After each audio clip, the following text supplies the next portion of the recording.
reduce the burden of hardship of the masses. Okay. When those food items were still good for consumption. And here we are, only to discover that those items have already expired. Long ago, months ago. Months ago. And if you go deep, you find out that the motive of the political class would have been to distribute those things as build up for the governorship election coming up on the 11th of November 2023. They would have used it to gather votes or to solicit for the voters by telling them, this is what we have for you. Maybe that this is the sample of what the government will do for you by the time you return us to power. It's very unfortunate and callous on the part of our leaders, with particular reference to Bayelsa, since that's the reference point. Exactly. It's unbelievable that people will be hungry and you snatch away food not belonging to you as individuals.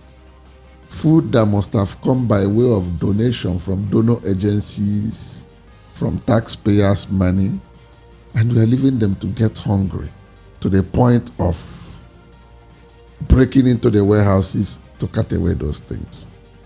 And I pity the poor too, because at the end of the day, they are not even looking at the expired dates on this food stuff. They are thinking of the stomach. Let something be ingested or taken into the tummy, you know, so that at least they will keep going, they will survive, you know. And I don't know, they are not even thinking of the health hazard that is associated with consuming such dangerous and expired or poisonous food. That is what the governance has really reduced the people to. I mean, the people in government and the people in a position of authority and the leadership have really capitalized on the vulnerability of the poor. And I mean, to the extent that it has degenerated to this point where they will have to eat expired and poisonous food. Not even given to them, but I mean, out of desperation, they were able to break in, and that was what they saw, and they carted them away. It's very, very pathetic, to say the least. VOP 90.3 FM just wanted to throw that, sort that out quickly, and so we can face the business of the day. All right, a lot is happening in Nigeria as we speak. A whole lot is playing out, you know, from the People's Democratic Party, the All Progressives Congress, to the Labour Party and all other political parties. You know, there are several issues, you know, and the court of law, there are issues, and there are issues as regards certificates, there are issues as regards a whole lot. But then we're gradually getting there to, I mean, the judgment day. I mean, it looks like the title of a movie, but then it is what it is. The judgment day. But before we talk about judgment day, Nnamdi Kanu has come out to say that he will not apologize. I mean, he will not beg to be released, you know. And some persons will wonder, if this man really wants to get out of that prison, why not just give to Caesar what belongs to Caesar, and give to God what belongs to God? Like, if it will take apology, if it will take begging for you to be released, why not just go ahead and beg to be released, instead of you just, you know, being there wasting away, you know, in detention and all of that? But how do you look at that statement? I will not beg. I will not beg for my freedom. Well, there's a point you push a man, is than to tell you the way it is or the way he feels about your action towards him. And that is exactly what Nnamdi Kanu has just done. And based on his personal principles and conviction, he has looked around and it's obvious. There's nothing you can say that he has done wrong. And the courts that tried him has asked that he should be granted his freedom. And then it seems that the government of the day must have appealed against that. Possibly that may have been the reason why he's still there. But the question is, what is he going to beg you for, or beg the government rather for? Okay. That is the question. So people with very serious principles and conviction will not stoop to beg. Because the question is, what is he begging for? What has he done? What has he committed that you expect him to beg? So, that is why he's holding tenaciously to his position, to his belief, and to his conviction. And I don't fault him in assuming that particular position. And at the same time, let us see how it will play out. Does it mean that people with conscience are no longer there to look at this issue objectively and on its merit, and to give Caesar what is Caesar and give to God what is God? That's my own. He said, according to him, he said begging for his freedom at this point will be, an insult to the memory of late Pa Mbazulike Amechi, who, despite his age and ill health, repeatedly traveled from the southeast to Abuja, pleading with the federal government to honor his dying wish, which was treated with the greatest disdain and was also not honored. So one of the reasons why he felt there is no need to beg. Whatever they want to do, they should do. Now, it begs the question, what do you think the federal government wants to achieve with these? I've asked this question on several platforms, and people answer in their own different way. Dive to this moment, and I had expected past governments. The court has jailed him. Let them go ahead and say we are going to jail him, but you can't just jail him without facts, figures, and evidence. You tell us why you're going to jail him. If you know that you're not going to jail, detention of the man is not speaking in the positive direction at all. You see, I am being tempted to, go in the direction that this thing, from the way they see it in the southeast, appears to indicate that it has religious and tribal undertone. Really? Yes. Okay. Yes. Okay. From the reaction from the people in the southeast, that they are doing this to him because he's from that part of the country. If he were to be from other parts of Nigeria, the thing couldn't have degenerated to this extent. Okay. And that is why we have been having these issues of severe and serious security challenges in the southeast. Because even the criminal gangs are now capitalizing on it and saying it's because the man is being detained. That is why they are, including the Simeon Ekpa that is in Finland. He has been using that as an excuse and inciting those criminal elements and gangs in Southeast to continue to wreak havoc on the people. And I had expected that the government would have just looked at that angle and give this man his freedom. At least let us see grounds those nefarious acts of criminality and brigandage by the unknown gunmen, whether the thing will still surface again. Which means if it surfaces, nobody will have any reason or justification to be inside the forest to perpetrate those unholy acts.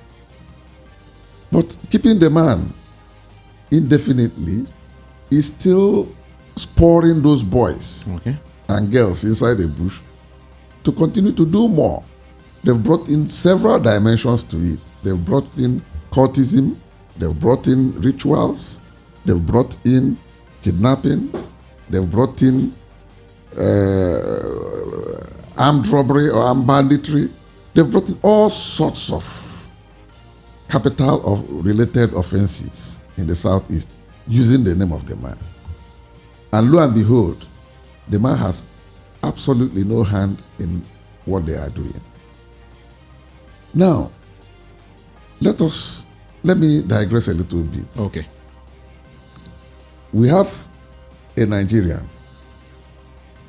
who came out openly on print and electronic media brandishing firearms, prohibited leather weapons, and telling you, daring you that if you make noise, come and arrest him. That he will set the whole of oil wells ablaze, and he will make sure that federal government revenue from oil will come to zero. Until date, nobody has even asked him, why did you say that? Okay. Who are your sponsors? Which God do you have to say all this? And he's walking around a free man. Then this one, just because some people are talking the way we are being marginalized, the way they are being, discriminated against in facilities that is supposed to come to them, in employments, in development, and so on and so forth. You now went and held the man you say that is spearheading the group. And the question is it to come out and make demands? Because when you have situation like this, the solution or the way out is for us to look in the direction of dialogue, direction of negotiation with the people concerned. And because they are part and parcel of Nigeria, there's no way you say that they are not part of Nigeria. And if that issue is resolved, it will be -1 in terms of challenge to the internal security of the nation. As we speak, out of the 36 states, if you do thorough crime mapping, you find out it's only the southwest, including Lagos, that have the lowest level of capitally related offenses of terrorism, militancy, insurgency, and kidnapping and banditry. The other 5 are seriously challenged by that. And believe you me, if this man is given his freedom, you see the southeast people will come out in full swing to fight those criminal elements. They will all come out and say, now, tell us your reason that you will terrorize us. You tell us to sit at home on Mondays. And sitting at home on Mondays has caused colossal loss of revenue to the entire southeast. It has killed industries and investments in that place. So why are you now giving space for that to continue? Is it that you want the people to kill themselves and for the region to be completely exterminated or completely wiped out? Is that the message that is being sent to the southeast? These are the various angles or different perspectives that a right-thinking person or the right-thinking political class should be looking at. Now, but let's remain in the southeast. Yes. But let's go to Imo State. Let's be specific this time around. Okay. Imo State. Let's talk a little bit of politics and what's going on there. Go ahead. The Imo State governorship, candidate of the Labour Party. Yes. Senator Athan, has described the endorsement of Governor Hope Uzodinma by some elders in the Imo West Senatorial District as based on selfishness and deceit. The LP candidate, said those elders were stingy with the truth and did not want Governor Uzodinma to beware of the level of damage done in the state. I don't know if you told same opinion, but what he's saying is that Uzodinma will lose the Imo governorship race. That is not for Uzodinma this time around. And this is someone who we know very well as a political bigwig in that state. He is a force to reckon with. And this time around, I don't know the position of the Imo people, as regards Hope Uzodinma. I don't know if they are set, ready to push Uzodinma out, or maybe they would still want to give him, a chance, to see what he can do, how he can, move the state forward. Maybe in the next, the next 4 years. The truth of the matter is, first and foremost, the question Imolites and Nigerians will ask themselves, how did Hope Uzodinma enter the government house in the first Maybe place? we should even review that. That's where you start from. All right. The Imo people did not vote him in, possibly based on technical reasons. It's of common knowledge, and it's not in dispute. It's not in contention. Now, the chicken is home to roast, and the election is now coming. The election is coming to determine whether the Supreme Court was right in what they did close to 4 years ago, or whether the people are right.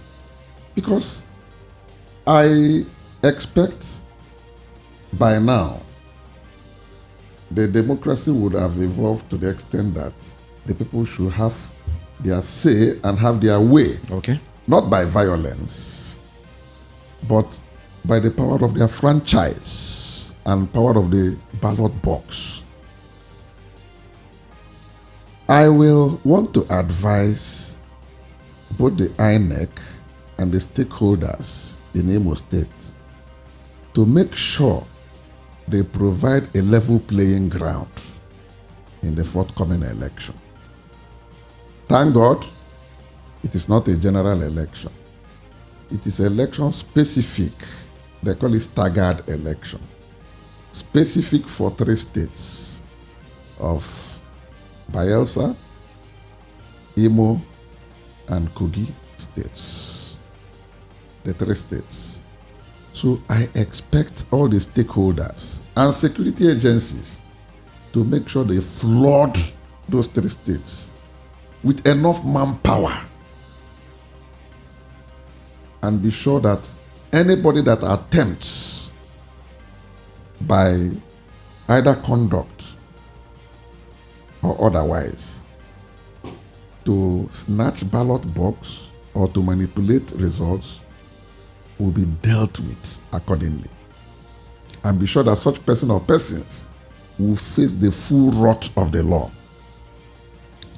Because what they have failed to realize is that if the voice of the people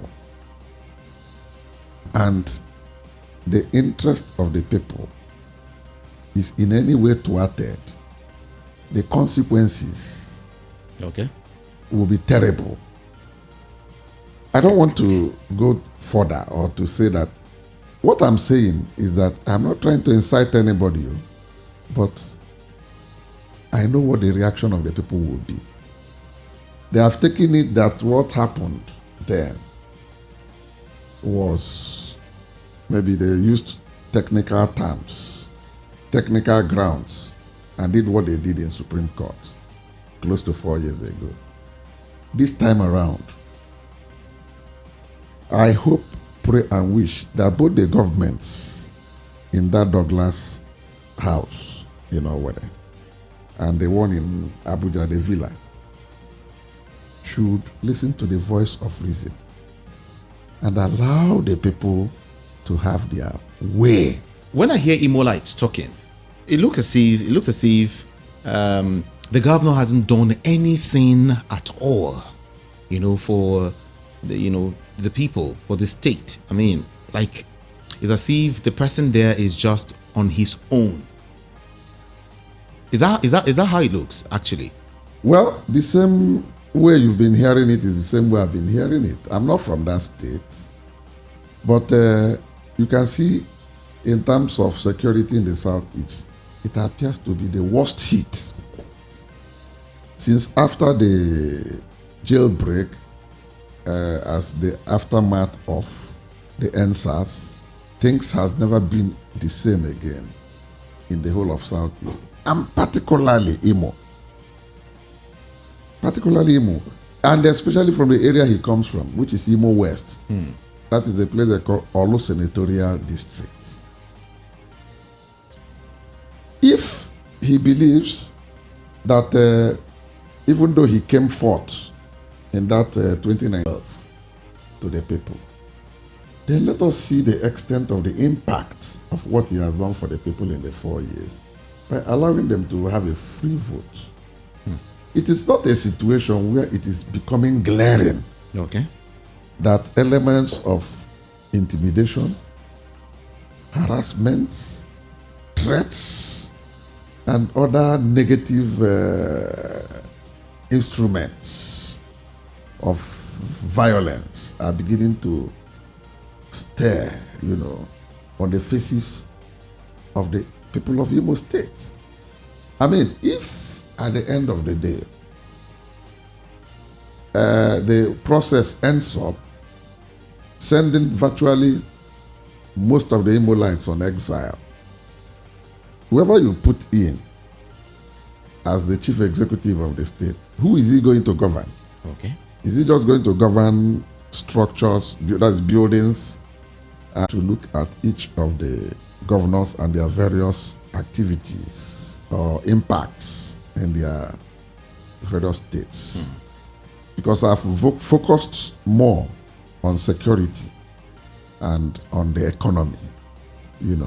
Maybe by the next 1 or 2 programs, I would have been able to put my searchlights and draw conclusion. Yes, I would tell you the rating of each of those governors.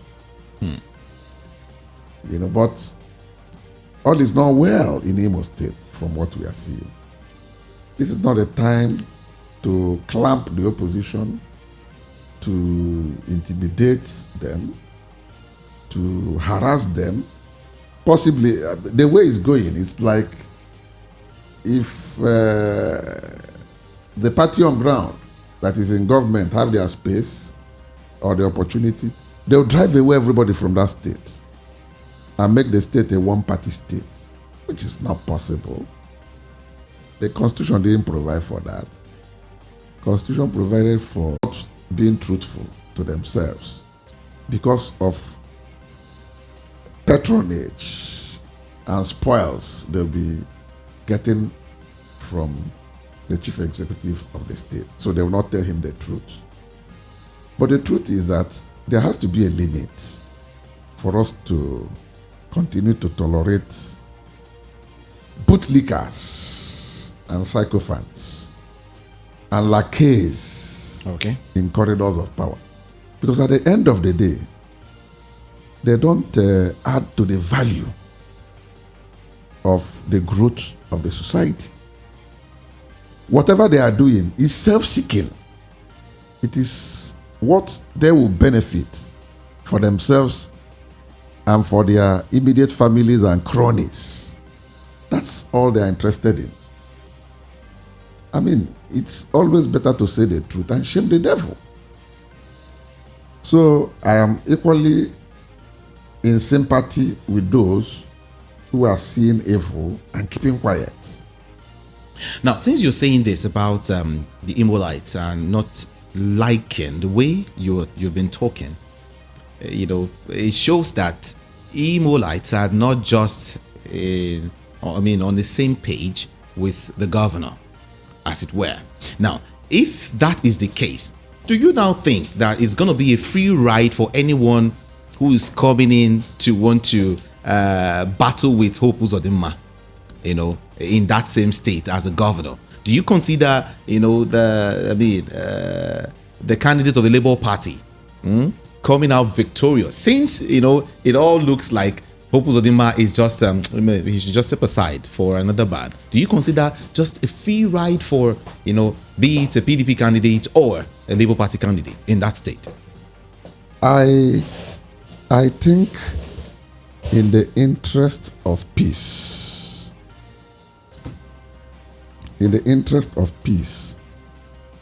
in Imo in particular, and to an extent, the Southeast geopolitical zone, and to Nigeria at large,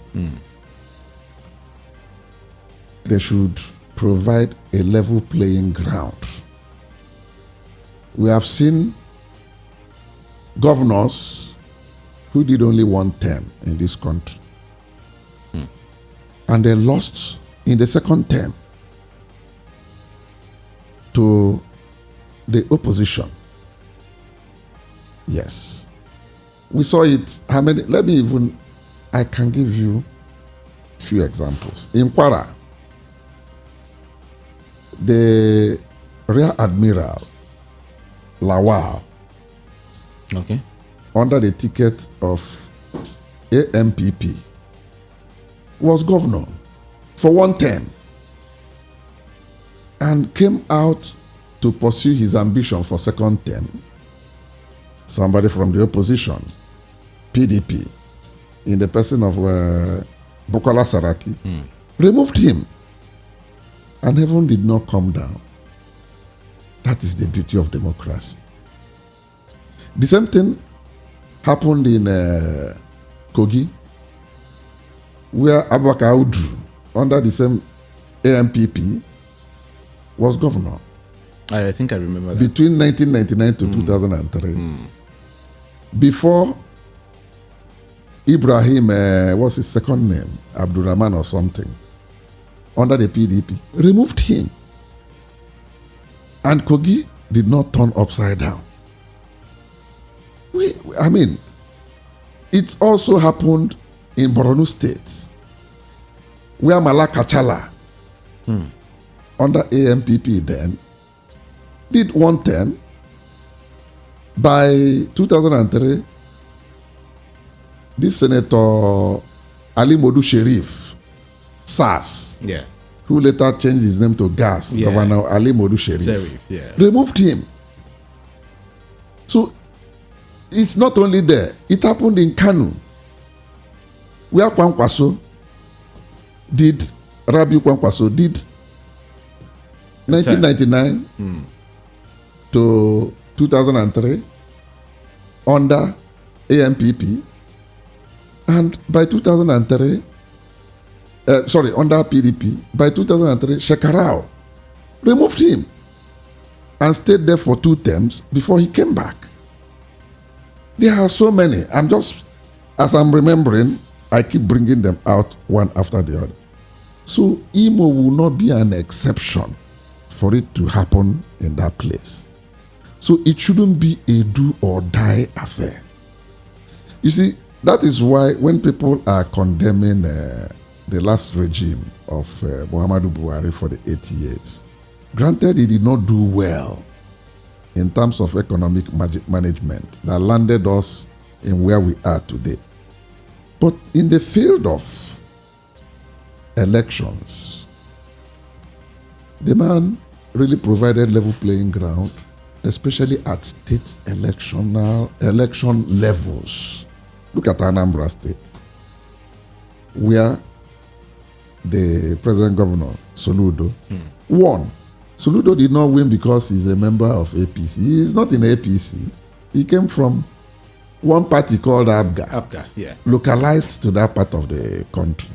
And he turned his eyes the other way and told them, look, let the sleeping dog lie. Anybody that wins, let it be.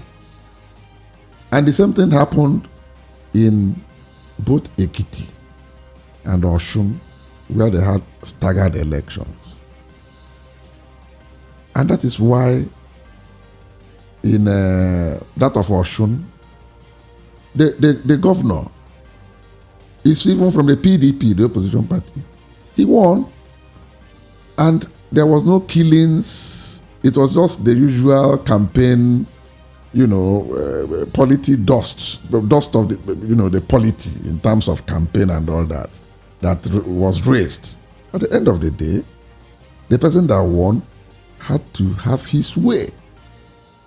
We didn't hear about killings, going to set places ablaze, trying to snatch ballot boxes and manipulate the thing. It didn't happen in some of those places I'm just mentioning. These ones are the ones that went through staggered elections.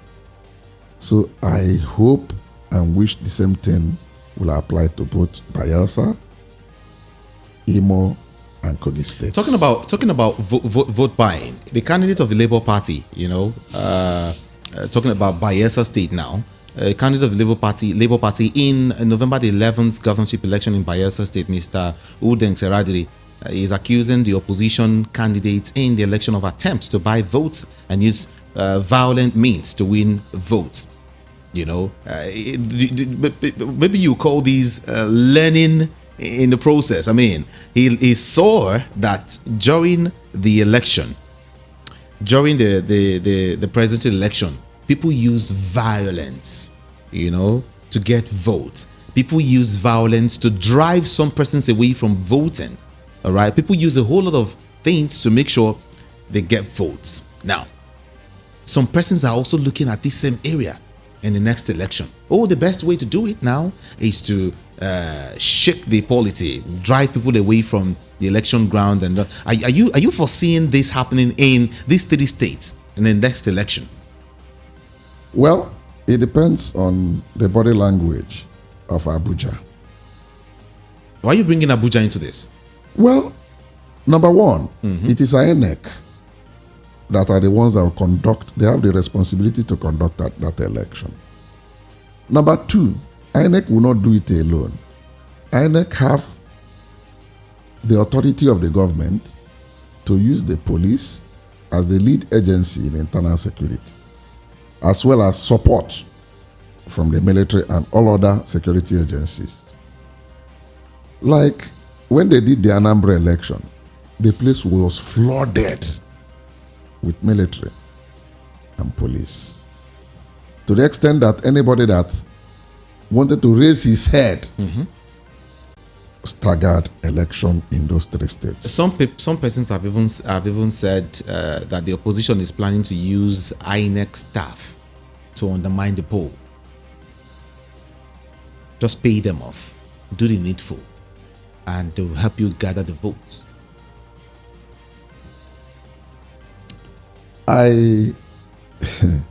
The people are still boiling from what happened in the last election.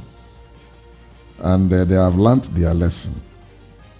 And I believe strongly that they will never allow what happened in the general election of 2023 to repeat itself in those staggered elections.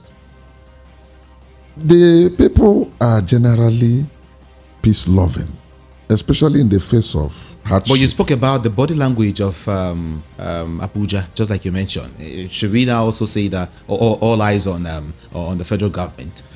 No, what I'm saying in essence, if I have to repeat myself, is that Abuja should maintain, just like what Muhammadu Buhari did in his own time, and say, look, whether you are part of my party or not, level playing ground. If you win, fine.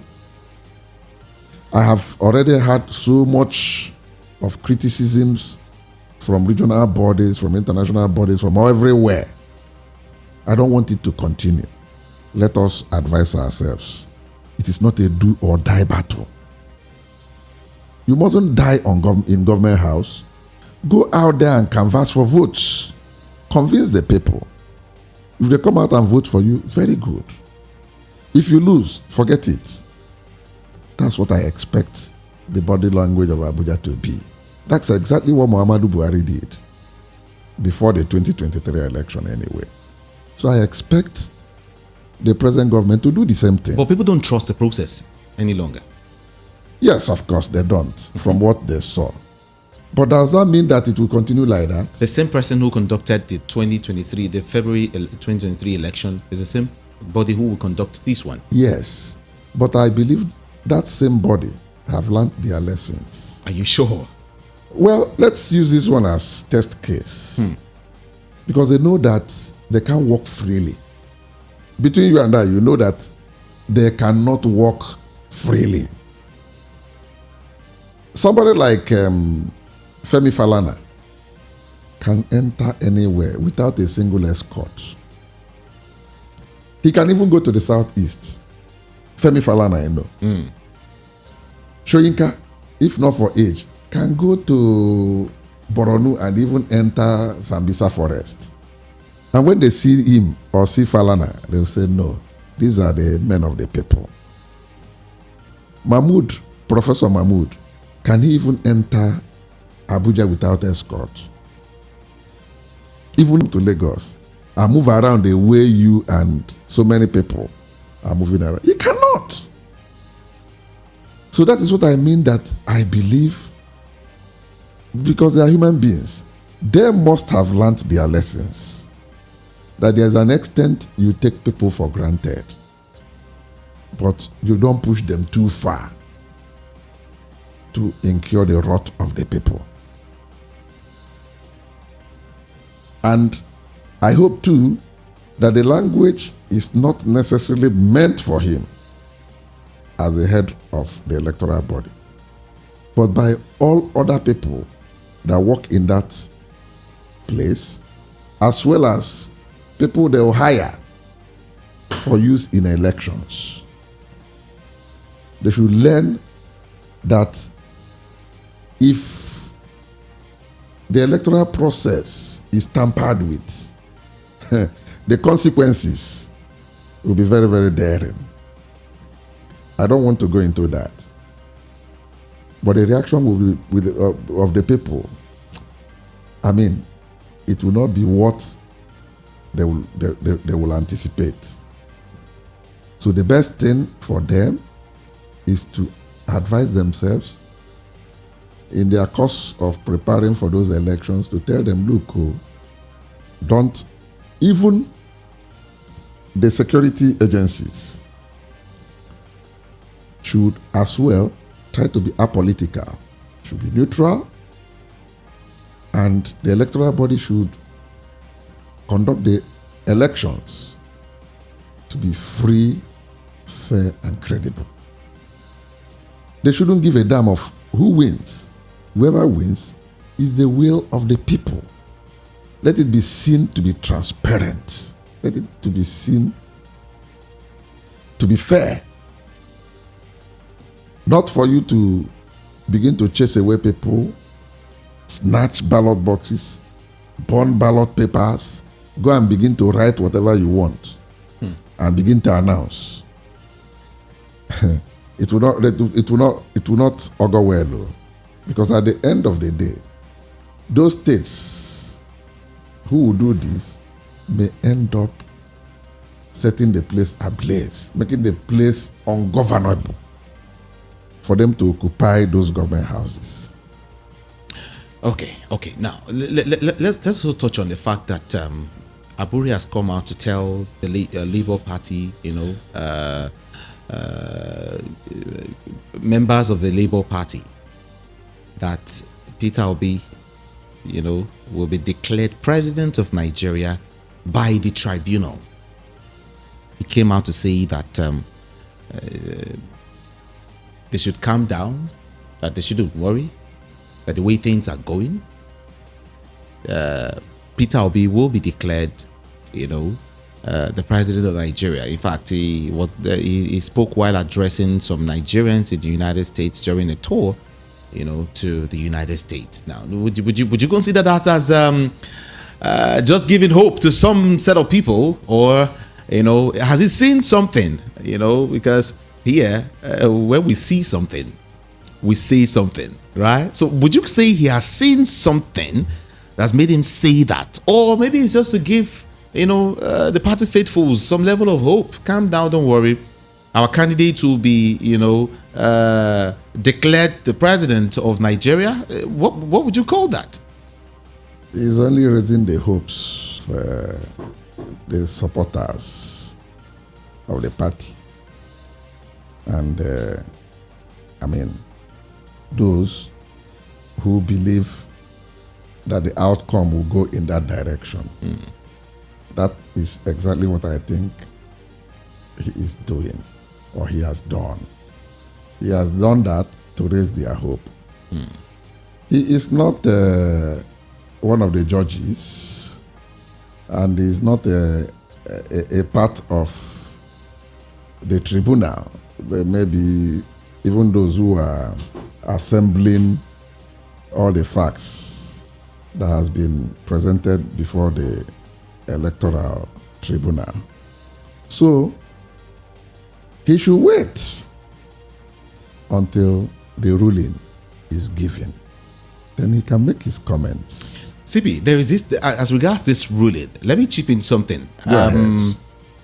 During his tour, he said the judgment by the Presidential Election Petitions Tribunal is expected to come on or before September the 16th. There's this date, September 16th, that's just been going around. And I really want you to clarify that. Yes, the September 16th marks the end of the 180 days as provided by the Constitution for everything concerning the tribunal to wind up and give judgment. So anything outside that is ultra vires and contrary to the provision of the Nigerian Constitution, 1999 as amended. It's not a fast and hard rule that it must be given on the 16th. It can be given before 16th, but that's the deadline, that's the timeline when it has to come up. So nothing stops them from coming on the 8th or coming on the 14th or 15th of September and reel out the judgment.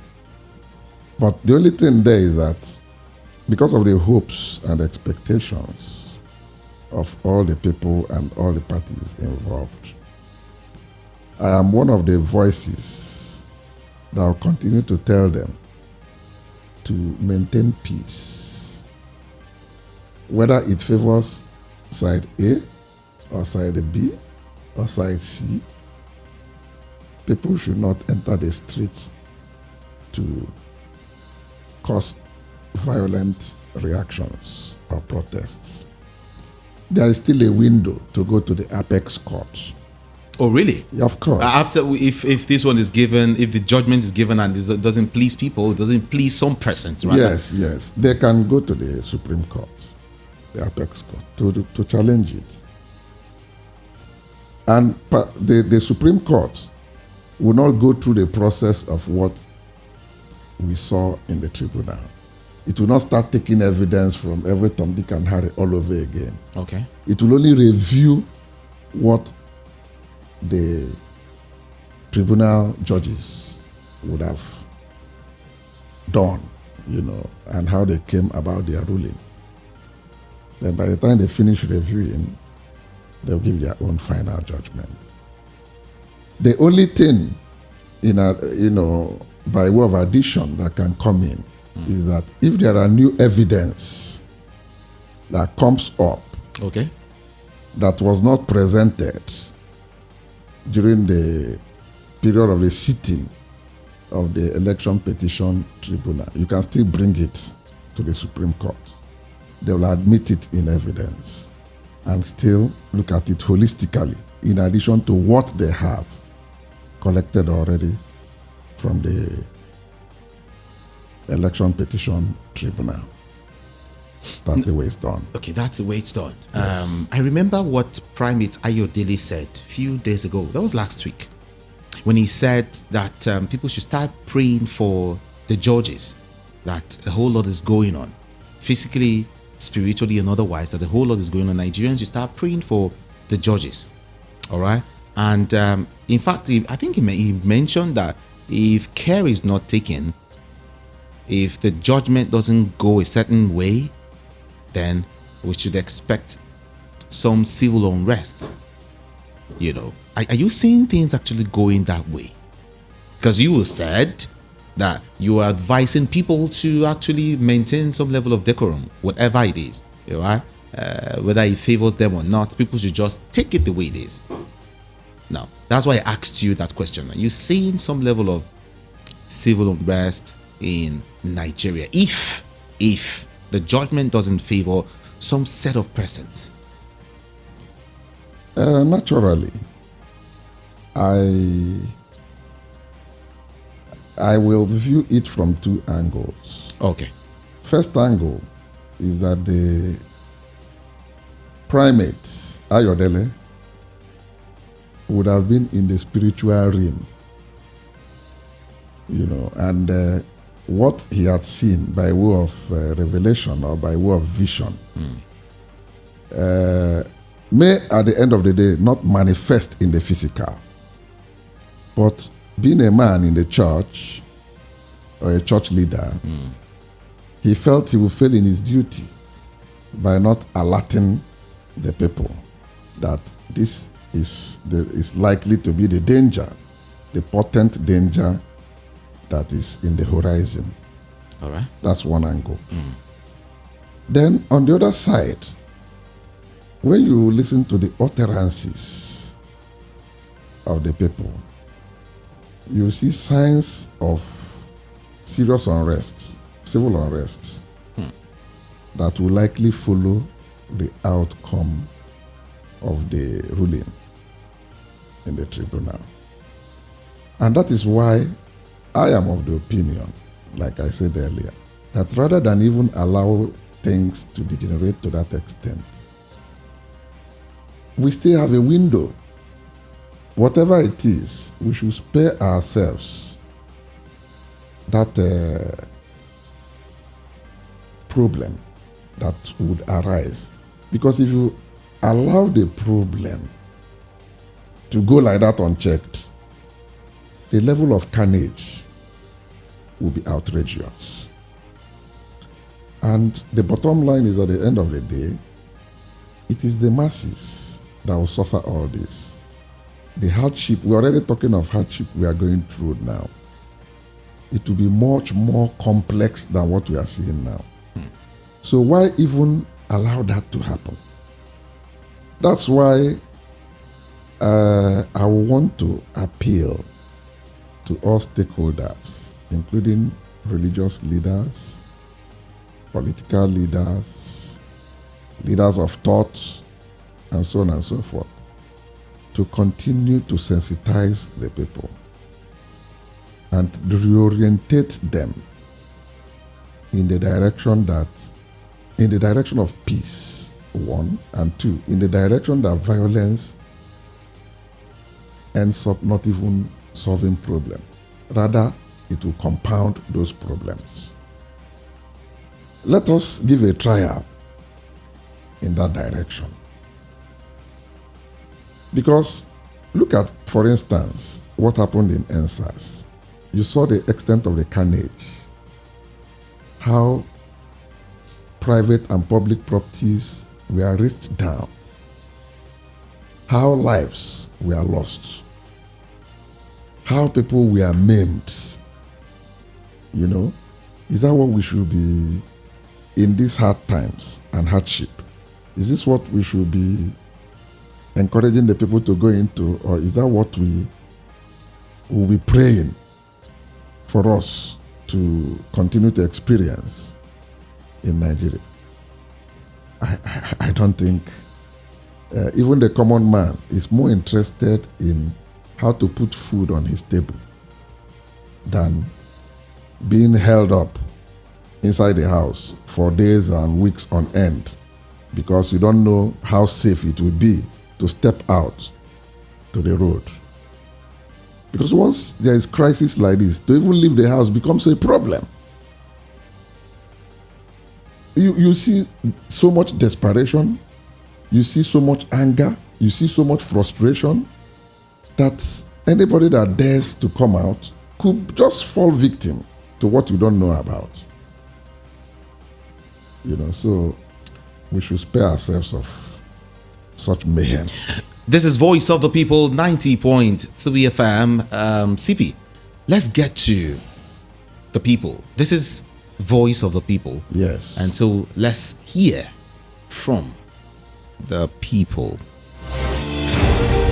Dear valued listeners, we believe in free speech, but with freedom comes responsibility. We'd like to remind you to be mindful of the power of your words and the impact they can have on others. As members of Voice of the People community, it's crucial that we foster an environment of respect, empathy, and understanding. As we lead healthy discussions and diverse opinions, it is important to ensure that these opinions are backed by facts and grounded in truth. Slanderous statements and baseless accusations not only harm individuals but also undermine the very fabric of our community. So, how do you contribute to a more responsible and informed dialogue? 1. Fact check before you speak. Take the time to verify the information you intend to share. 2. Respectful language. Choose your words thoughtfully and avoid derogatory or offensive language. 3. Encourage healthy debate. Embrace the opportunity to engage in constructive conversations. 4. Lead by example. As a listener, you have a powerful voice. Thank you for joining us today. Together, let's make a difference by embracing factual dialogue and promoting respect in our conversations. As always, we value your opinions and encourage you to call in and share your thoughts responsibly. To be part of the conversation, the number to call is 0700 903 903 903. Again, 0700 903 903 903. You may send your WhatsApp messages to 0700 903 9039. Always remember, words have power. Use them wisely.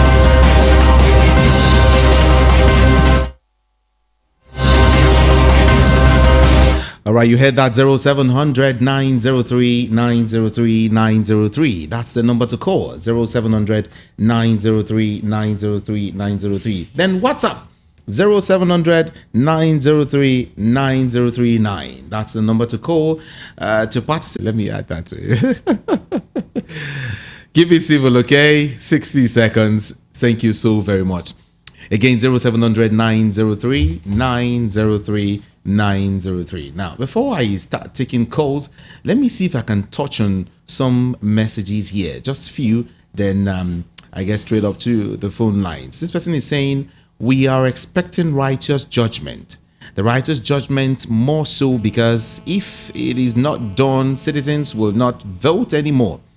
Enough evidence that election results were manipulated in favor of Tinubu to win against Peter Obi are there before the court. Let the judges scrutinize the evidence to determine the rightful winner and declare him as the winner. Fortunately for all, only one person met FCT requirements, and the same person's vote was suppressed in some states which have been discovered by various bodies, including Premium Times newspapers, and of course the BBC. Okay, thank you so very much. This one say all the brainwashed trolls, and it's as usual celebrating criminal politicians. Reason Nigeria would never ever change. They killed 75 people during the election. No one has been held responsible for the killings. Those people celebrating criminal politicians are the problem of Nigeria. Okay. But CP, that reminds me, those criminals that were arrested during the election, what has happened so far? I mean, those ones who were involved in electoral malpractices. Exactly. What happened to these people? They had teams dedicated to investigate those suspects. And I believe they may have conducted their investigations, concluded them, but possibly they've not made it public for people to know what the outcome is like. And I'm sure they may have done that in order not to hit the polity, since the matter is pending before the Presidential Election Petition Tribunal, and those of the states too, and even House of Reps and Senate and House of Assembly and all that. So Okay. that does not mean that the investigations have not been done or are not still being done.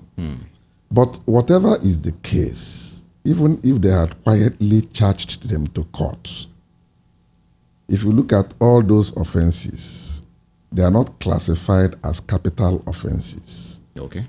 In other words, they are bailable offenses. So I'm sure most of those who will still be walking around the streets Okay. on bail Okay. while the prosecution is ongoing or the investigation is still ongoing. Let's get to the phone lines now quickly. All right. Hello, good afternoon to you this afternoon. Hello, afternoon. Yes, welcome. What's your name and where your location? Olu is calling from the body. All right. Yeah.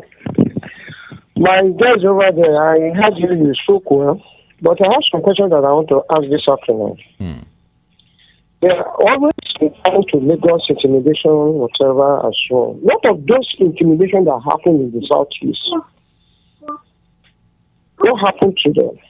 Why is the agency not arrest them then? I intimidated people not to put all that party than the Labour Party then.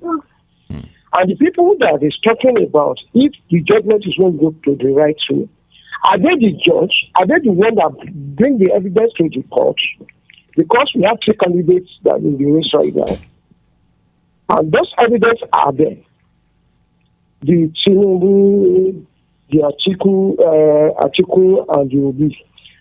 But the only Labour Party followers are be talking. And this thing, the majority of people are talking from one region. But if they know about the election, they know how they talk about the 35% throughout each region. I want you to analyze to me how on earth the Labour Party candidate win the election. I want you to continue to go to the south, the northwest, and the All right. north central, and the northeast, and the southwest, Okay. south, and the southeast. All Because I want you to educate people about this to 35%. And they always come clamoring their candidates wrong. But they have never been evident. Maybe their candidate has a very substantial result from the north. Okay. Very much. I want to know about it. All right. Thank you. Thank you so very much. You are welcome. Thank you. Thank you. Hello, good afternoon to you. Hello, good afternoon. We can hear you. Are you there? Okay, good afternoon to you. Hello, good afternoon. Good afternoon. Yes, good afternoon. Can you hear me, please? Yes, I can hear you. Good afternoon. Okay. Yes, thank you very much for the opportunity to speak again. It's Daniel from Stockholm. Welcome. Please, CP made a point when you asked him some question, and he was thinking that it's better for us to keep being the cowards instead of... But I think, as a person, I know people will say, oh, we are not in the... Hello? Oh, no. Come on. I want to hear this. I want to hear What you. I'm saying. Okay. Go ahead, please. What you want to... Hello? Yes, please go ahead.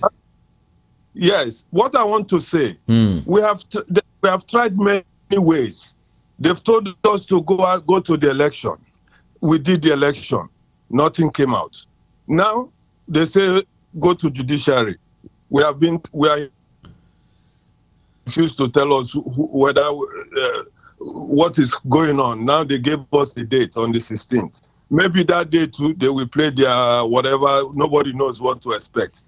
When will Nigeria rise up, fight to take another way? We have done it peacefully. They refuse.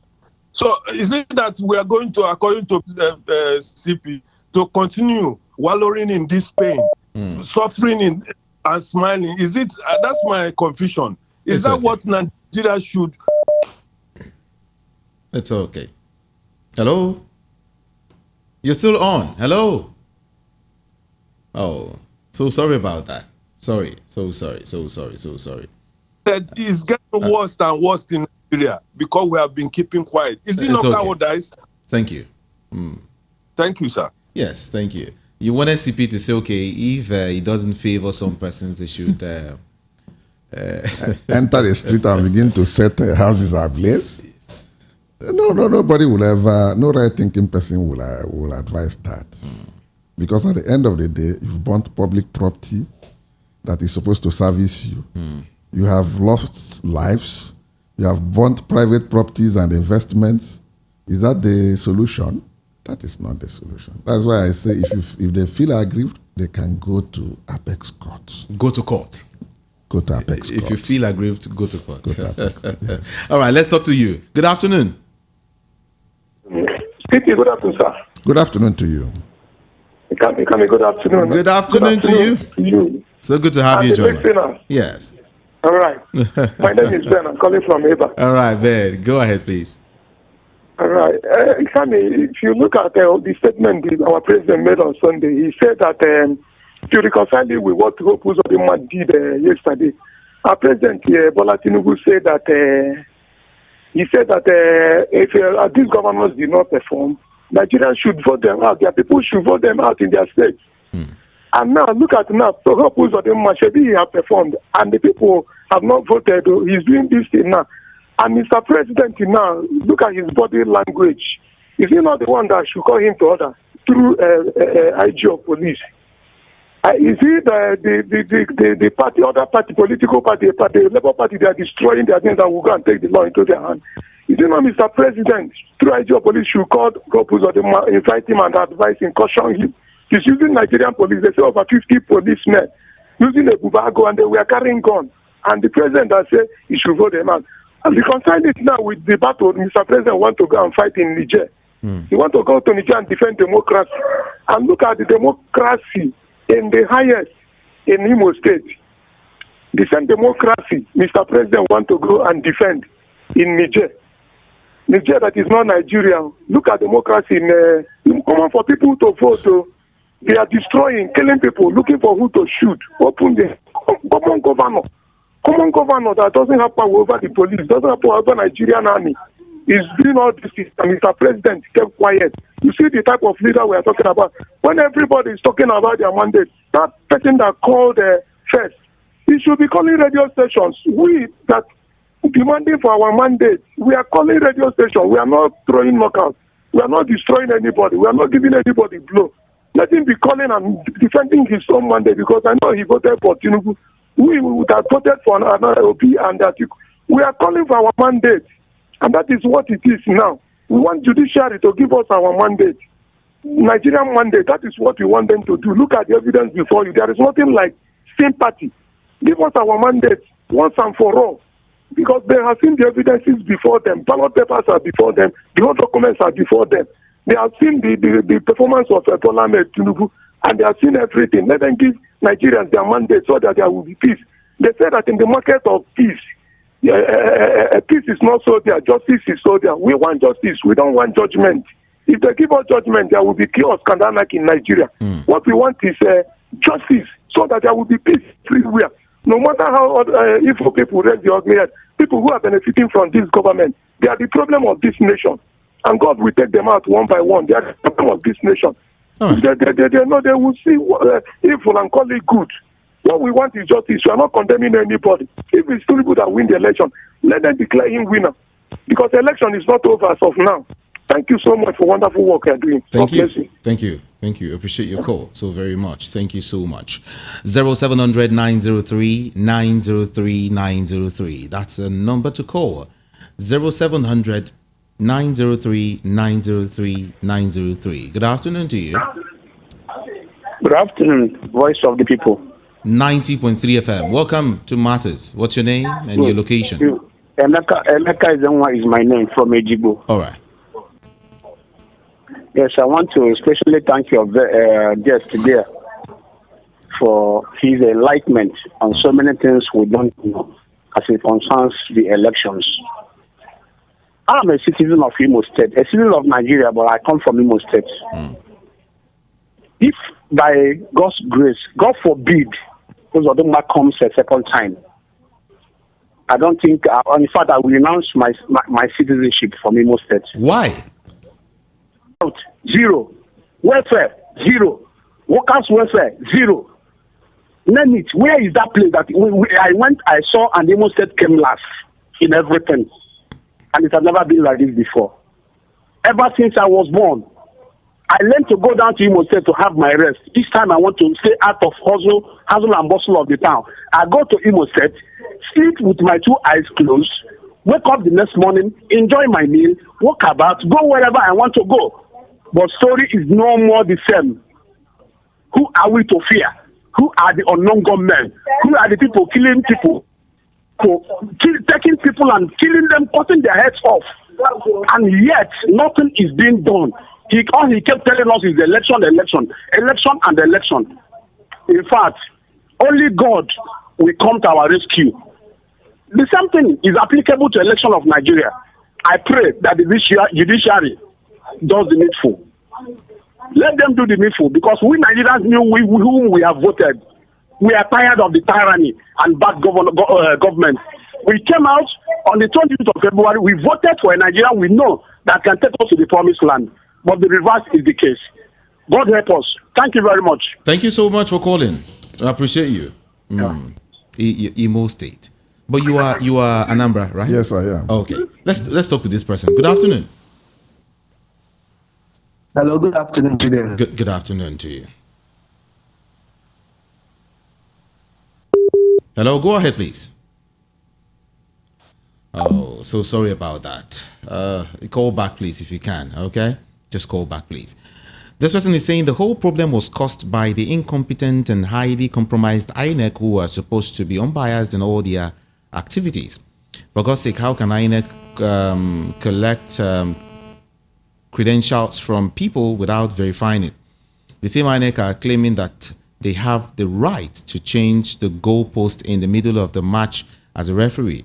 We have to start doing things right in this country so that our country will start getting better. Chinemere from Agbara sent in that message. Thank you so very much, Chinemere. Let's see if we can touch on more messages here and see what's happening. Okay, let's see. 0700 903 903 903. That's the number to call. 0700 903 903 903. It's only saying, do Nigerians really know that majority of their politicians are vampires and that they do not exclude the prophetic curse they love to share in public too, Zabi? What are you trying to say? Do we really love one another as Nigerians and love our oppressors differently? It's a big question. Nnamdi Kanu needs his freedom without equivocation and begging, in my opinion. Okay. Thank you so very much for sharing your opinion this beautiful afternoon. All right, let's see if we can touch on more messages now. Good afternoon, VOP. The Igbo people who are threatening war, if their candidate is not declared the winner, should know that we are battle ready for them. Now, come on. You can't say that. That's not what we're talking about here. You are on a different page. It's not about violence. And that's what the CP is also saying. Yes. It's not really about violence at all. Exactly. It's not about violence. So please, shun violence. That's not what we're encouraging here. Yes. One Nigeria is what we preach here. That's why we always want to hear the voice of the people. But when your voice is too harsh, it's unacceptable. It's unacceptable. It's unacceptable. It's all right. Let's take more calls now. Let's get back to the phone lines and take your calls now. 0700 903 903 903. Good afternoon to you. Hello, good afternoon. We can hear you. What's your name and your location? Oh, okay. Let's try this person. Good afternoon to you. Are you there? Oh, good afternoon. Oh, good afternoon to you. Hello. Hi, good afternoon. Good afternoon, sir. Yes, welcome. Yeah. How's everything, sir? Good. What's your name and your location? My name is Maiwa. I'm calling from Alakuko, Lagos. Okay. I really enjoy your program. Thank you so much. God bless your station. Amen. Yeah, I listened to the previous people that spoke about the election in Nigeria, election in Imo State. The truth is this: if any matter is in the court, we don't need to tell the court what to say or what to judge. I'm a Yoruba man. I voted in Lagos. I know the person I voted for. But when it comes to a matter like this, election matter like this, we don't need to flog the EU too much. Somebody who voted in Lagos can never say what happened in Kaduna State. Somebody who voted in Imo State cannot judge what happened in Lagos State. So if people that voted in Lagos State are saying they voted for so person, how do they know the person people in Nasarawa voted for? Now, the truth is this: election everywhere, in every nation, always cause trouble. To change government always cause trouble. But the truth is, if the people who voted are patient enough to listen to the case as presented in the court, then we will know if the court is going to say the truth or otherwise. The case they brought to court now, if you look at it very well, is now becoming another thing. This morning, somebody said somebody didn't have certificate. Somebody said somebody didn't win election. Somebody said we should stop all these ASAs. The court has documents now before them. Those people who took the matter to court, they have presented their evidences. The people that challenged the election too, they have presented their evidences. Let us be patient with our judges. Nigerian judges are not criminals. Nigerian judges are not supporting a particular person. It is the case present before them they will look into as argued by the lawyers. So after the whole show, they will now present their judgment. Somebody just said that Imo governor is not performing. There is insecurity. There is this. That person who said Imo governor is not performing, things are this. They should stop that statement. Everybody in Nigeria are not secured. Everybody, not a particular state again. And this thing has been there for over 20 years now. So we should not be together. We should not put more fuel into this problem. Let us have peace by the word of our mouth. Then we can have peace by our actions. But if our mouth is bringing evils, bringing problems, attacking people, other people too will rise up to defend it. So I'm saying, what I'm saying in nutshell is that we should wait for the court to give the judgment about presidency, that is presidential election. Then those people who would not want Imo governor, they should go to Imo now and campaign for their candidate. Let us have free and fair election. Not that they will not vote in Imo State. After the election in November also, they will not be saying the governor didn't win. They didn't vote. So let us be truthful in our things. Let us be transparent. God will help us. Thank you so much. Sir. Thank you. Appreciate your call.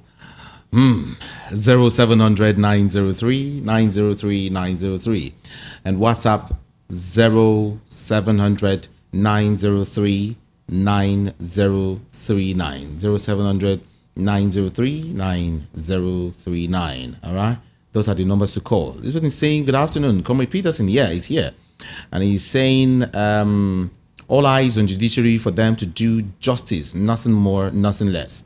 As for hope, Uzodinma, one day he will leave the seat of power and he will live with us and we will shake his hand because it will shake his hand because myself, I'm from Imo State. Okay, it's all right. The past election has turned a big eye-opener in the country. Nigerians didn't see it free and fair. As we can see, tension everywhere. Hope Uzodinma came in as the governor of Imo State through the instrumentality of the Supreme Court and the ineptitude and support of despotic,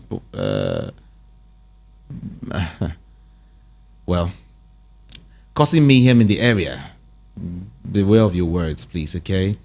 The coming in of Uzodinma, the Pharaoh, has greatly brought great chaos to the states and environs. This time, Nigeria wants peace now.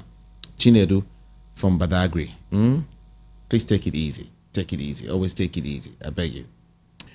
Do Nigerians really know that majority of their politicians have... Okay, I think I read this earlier. Do we really love one another? I think I also read that the man must be in the prophetic Abi, according to... are you saying CB, what he said?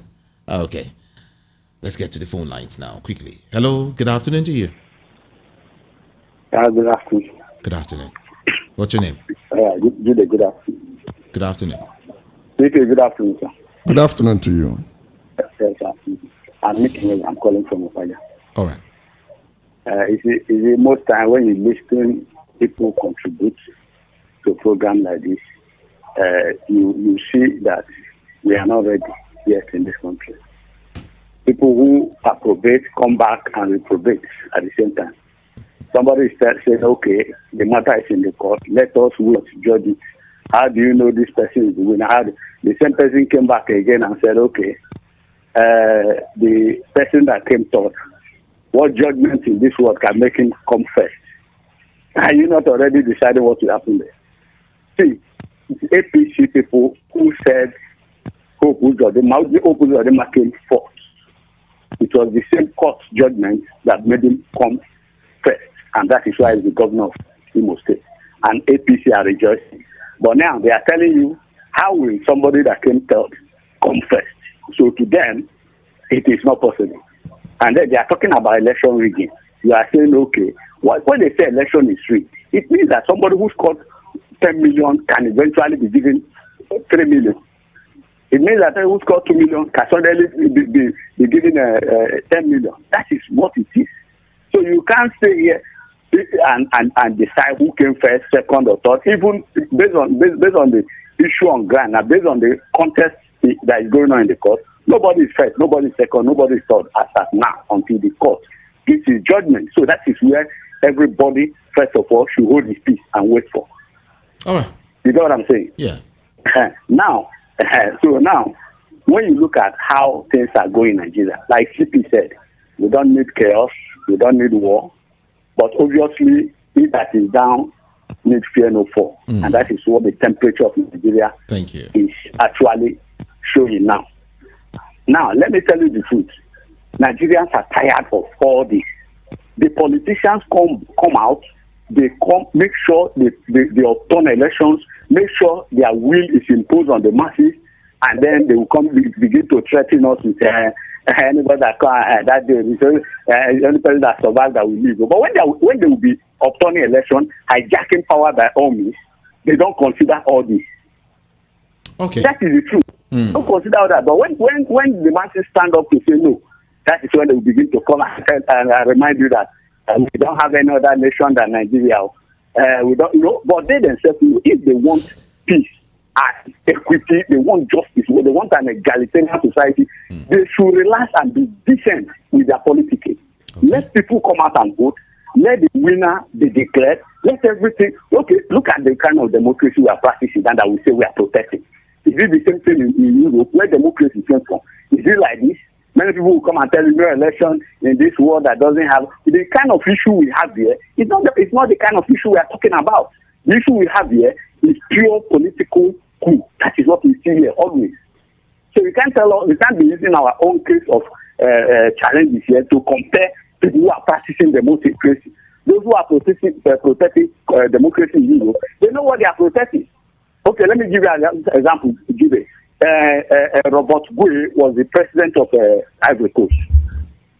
Civilian president. When he finished his tenure twice, he refused to go. He took massive votes to pursue him away from the country. Now he ran away. I think he landed in Niger with his private jet. The person that took over, Laurent Gbagbo took over. He finished 2 tenures. He insisted he continued to go for the third term. It became another civil unrest. They pursued him, they fought, the massive drove him, he ran away.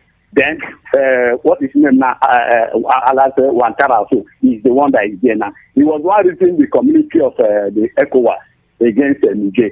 But this is a man that has given tenure that as he speaks now, the Ivorians are angry because they say he's trying to change the constitution to continue for the third term.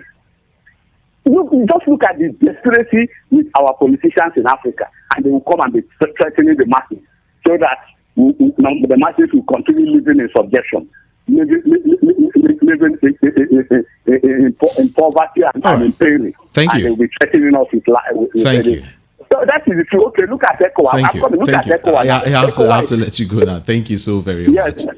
Thank you. Okay, I appreciate your call. Thank you, and thank you again. Hello, good afternoon to you. Good afternoon, sir. Good afternoon. What's your name? My name is Sam. I'm calling from Ngondo. All right. Good afternoon, CP. Yes, we can hear you. Just go ahead. It's quite noisy where you are. Can you hear me now? Okay, go ahead. This case of the tribunal is very, very much important to me, probably so to some other people, because me personally, I've never come out to vote. But as a result of the last government that bankrupt our country, that make us to end up in this mess, I decided to take it upon myself to come out and vote because I needed a change. Many people like me needed a change, and that's why if you check this last election, people came out with the hope, most especially with the new electoral act, for a better future. This case is very important because, personally to me, because if this case is not judged, just like the last caller said about the case of Imo, whereby the fourth man, the Supreme Court gave him the position. If this case did not go well and the judge refused to do what is necessary, for me personally, I don't see myself to put a vote again. All right. And the vote does not count. It's a very, very important case, and we plead the judge to do what's right. Thank you. For the betterment of our future, for the betterment of our electoral process, for the betterment of our election. We don't just look at election. If our election does not count now, how will people come out? How will you encourage people again to come out and vote? Please. All right. Thank you so very much. Thank you. Thank you for calling. 0700 903 903 903. CP. Something is taking place, and it really calls for concern. Mieti Allah has revealed their own security outfit.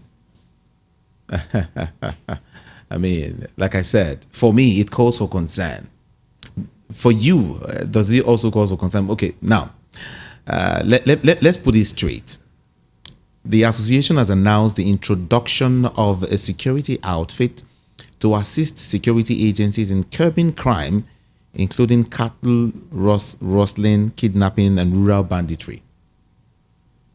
And we know some persons will tell you, allegedly, that, cattle rearers, that they are the ones perpetrating evil, kidnapping people, maiming people, and all sorts, raping people in the rural areas. And now these guys are coming out with their own security outfit to assist security agencies in curbing crime, including cattle rustling, the same cattle rustling, kidnapping, rural banditry. Now that's not it. Aside that, they have vowed to tackle injustice suffered by its members across the country, saying it must come to an end. These are two things now. they say there's what they call injustice against the Fulanis, the cattle headers, and then that injustice must stop. Is this the reason why they are setting up this security outfit to assist, the major security outfits in Nigeria to carry out the duties? There's something about Tiala.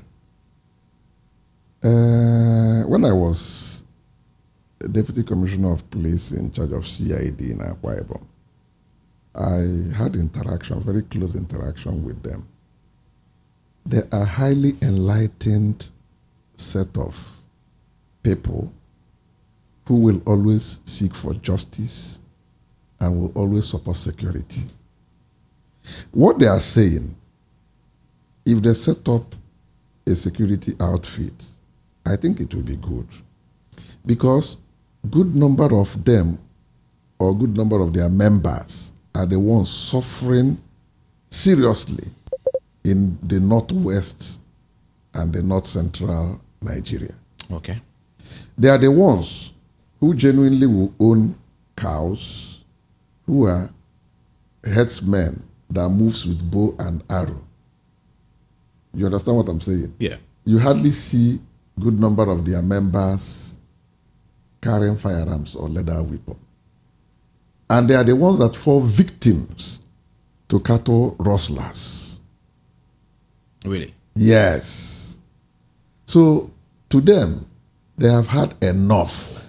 And if you look at what has been happening around Sokoto, Zamfara, Kebbi axis, it has been fight between the Hausas and the Fulanis, if you have been following the trend. Because the Hausas believe they are the indigenous people who are usually farmers. Then these Fulanis, number one, will come as herders with their cattle. They will not control the cattle. The cattle will enter their farmlands and destroy all their crops, and nothing comes out of it. So you see that the sympathy of the Mitiala is more or less to the Hausa people than to the Fulanis, if you try to understand the concept and the politics. And they are not troublemakers. What they are looking for is fairness and justice and level playing ground. And if they don't get it from what you have just read out, that's why they feel that the security agencies are possibly overstretched. Okay. That they will not be able to cope with the methodology or the modus operandi of those headers. That's why, since they themselves also know the terrain, they want to form their own security outfit to help the security agencies. And what they mean by that is that if they are able, since they know the tracks these people are using, if they rustle, if they're able to grab them, they'll hand them over with evidence to the security agencies to take lawful and necessary action. Well, we'll see how that plays out. All right. We'll see how it plays out. Exactly. We'll see how it plays out. Let's just see. I hope that, like you said, it will be a good one after all. It will be. It will be, yes. Let's do more calls now. Good afternoon to you. Thank God. I'm so happy. My name is Eli. Good afternoon. Eli? Where is Eli calling from? I'm calling from Ipajayobo. Welcome, Eli. I want to greet the guests in the house first. Good afternoon, Daddy, Eli. God will bless you, sir. Bless you too. You are the one that God's supposed to put there for masses. Look at the way you balance everything without hurting anybody, without hurting any party. You make everything equal, balanced. That God will bless you. And you too. God will bless you. Even though when you are talking, I'm crying because you are supposed to be our leader. You know the way everything's supposed to arrange equally without hurting anybody. Look at the way you talk about the war. Hello, sir. Yeah, I'm there. Go We're ahead, there. we can hear you. Yes. Look at the way you talk about the masses. Look at the way about you talk election of Bayelsa, Imo, and Kogi, and see the backing up example you are giving from the north, from the south, from the east, from the west. You are indeed a senior citizen of this nation, and God will increase you in knowledge in everything, sir. Amen. When you started, sir, you started from Bayelsa about the food they kept in their store, and they, poor people like me broke into it, and without care about expiring. If I am fortunate to be there yesterday, I will do the same thing. I will rush the food without even considering the danger being expired because of the level of what we are going through. Look at the people rushing those food. You can never see any of the politician family there or their children. No way. Because they are well okay. Sir, as you said, a lot is going on in our country in terms of poverty, pains, and everything. That is why I'm using this opportunity, just like you have said. If the opposition party push all the incumbent governor on the seat, I don't expect anything to turn the state upside down, because you have showed them the example of the state that it has happened before. Because if anything happened otherwise, setting ablaze the state or anything, it affects poor people like me. They should have mercy. And concerning the tribunal, they should have mercy. As I'm talking to you, I'm going through pain and I'm crying when you are talking. That's why you people as a father kept quiet, and Nigerian people like this. I was born and see it. I've never experienced anything good in my life for 42 years. Since 2016, I've been in pain. I was affected by flame of cooking gas. This 2016 to travel to US to fix my eyes and face. Because of $5,000, my eyes is depreciating, destroying every day. I keep rolling after the house of politicians. Nobody cares, nobody helps. Tribunal should help the poor and give the right judgment. I'm speaking for all the people going through pain like me. We are tired at 42. I cannot feed myself. I depend on people. Now that I'm always going to lose my eyes now. 2 years visa expire. Now I've been pleading to USA. I've been reapplying now. I couldn't get the visa because they denied me, because my company entered US before me. Look at the evil we are doing to ourselves. Daddy, God will bless you.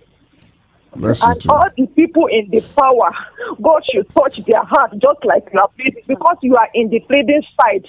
You are not condemning anybody. You are not condemning any party. God will bless you, sir. They should just have mercy. And I'm using this opportunity to cry that they should save me. I need just 5,000 to restore my sight. They should please. Nigeria are going through a hard time. They should please. Their children are not facing this way. At 42, I still depend on people. It was cooking gas that affected my 2 eyes. And I've been crying for politicians, going to their houses. Nobody cares. Daddy, God will bless you. The Voice of People's radio station, God will continue increasing you people in knowledge and understanding. Thank you so much. I'm so grateful. I'm so grateful. It's all right. It's all right. Thank you so. Thank you so. Thank you so very much. Thank you. Thank you. Yeah. It's okay. It's okay. I also want to. It's all right. It's all right. Yeah. This is Voice of the People 90.3 FM. Maybe I'll just wrap up, with this. We are used to. It's our tradition here to assist people. All right, it's our tradition here to help people, because we are for the people. We listen to the people's, cries every day. We try to sample their opinion, their voices here, and this one is quite pathetic. All right, very touching. Very touching. So I want to beg everyone, listening to me now. Let's see how we can get to assist this person. All right. You might be there and you have the $5,000. Yeah, some persons have even much more. I don't know. I just pray God Himself will speak to your heart to see how best we can assist this person to get back her sight. I mean, what a joy it will be to hear that you are the one who assisted this person to get back, her sight. And God is not also going to leave you. That's how it is. If you give, it will be given back. I would want to beg you. I'll drop a number right now. Those listening, I think I have your contact already. The lady who just called, yeah. I've been able to register that quickly. But to everyone who's listening, let me drop a number. All right. 070 121 464 54. Okay. 070 121 464 54. Like I said, some persons even have the $5,000 already. All right. I just want us to help this lady do something. All right. And get things right with her eyes. I mean, so she could see again. She could move again. And it's just so touching, seriously. So please, let's just find a way to get to assist her. Just call that, or send a message rather to that number. And then we'll just continue the conversation from there. We'll talk more about her. Then we'll find out how we can assist. Okay? Thank you so very much. The number again is 070 121 46454. And then this program has a WhatsApp group where we talk very, very well. That same number is on WhatsApp. All right? If you want to join that group, just add me to that number and you'll be added to the WhatsApp group. Okay? 070 121 46454. Thank you very much. CP, before we go, your final shot. Well, I'm so devastated by the last caller. I want to plead too on her behalf to the general public. Some Nigerians that are God-fearing and kind-hearted had responded to this in the past. Like a lady who picked either $60,000 or $70,000 of a guest in Ekolo Meridian. Only Davido gave her $10,000. Only Davido. Musician. What about all the Otedolas and the Dangote and Adenoga of Glue and so on and so forth? Whoever should get across to those people, what is $10,000 for them? Then talk of $5,000. They should come to the rescue of the woman. That's my own bit. All right, you've heard that. I said the WhatsApp number or the group is 070 121 46454. And if you also want to assist, just send a message to that same number. Yeah. If you want to join the WhatsApp group, just add me to that number on WhatsApp. It must be on WhatsApp, okay? Not text message. WhatsApp 070 121 46454. If you also want to assist, please just drop a message there. All right? And someone will call you. Or maybe just drop a message first. Thank you so very much. Let's leave it there today. I'll be here tomorrow again by 1 p.m. And I do this every weekday between 1 p.m. and 3 p.m. every weekday. My name is Jude, Ikami Jude. On social media, I am Ikami Jude. One word, IKAMIJUDEH. I love you so much. Do have a very beautiful and a very, very wonderful day today. God bless you. See you tomorrow. I'm out of here.